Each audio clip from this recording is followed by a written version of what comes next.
شروع اللہ کا نام لے کر جو بڑا مہربان نہایت رحم والا ہے۔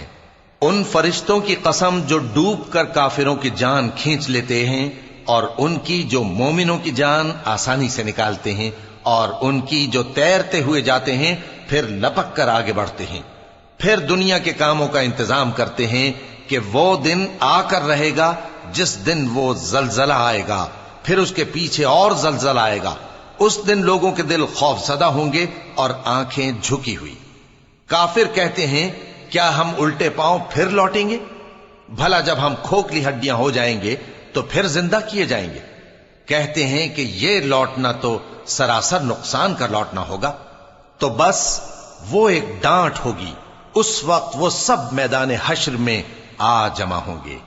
بھلا تم کو موسیٰ کی حکایت پہنچی ہے جب ان کے پروردگار نے ان کو پاک میدان یعنی طویٰ میں پکارا اور حکم دیا کہ فرعون کے پاس جاؤ کہ وہ سرکش ہو رہا ہے، پھر اس سے کہو کہ کیا تو چاہتا ہے کہ پاک ہو جائے اور میں تجھے تیرے پروردگار کا رستہ بتاؤں تاکہ تجھ کو خوف پیدا ہو؟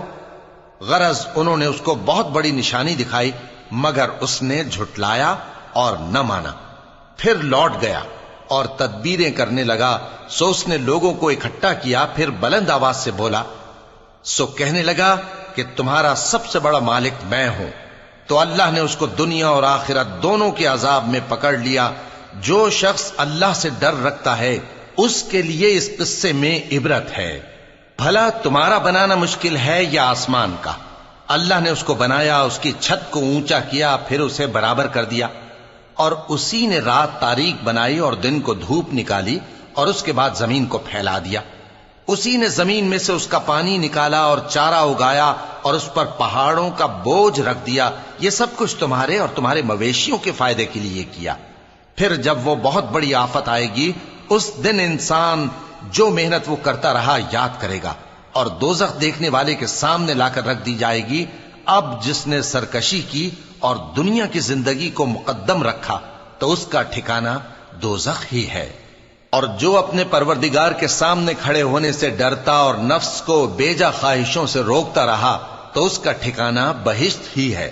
اے پیغمبر صلی اللہ علیہ وآلہ وسلم، لوگ تم سے قیامت کے بارے میں پوچھتے ہیں کہ اس کی آمد کب ہے، سو تم اس کے ذکر کی طرف سے کس فکر میں ہو؟ اس کا منتہا یعنی واقع ہونے کا وقت تمہارے پروردگار ہی کو معلوم ہے۔ جو شخص اس سے ڈر رکھتا ہے تم تو اسی کو ڈر سنانے والے ہو۔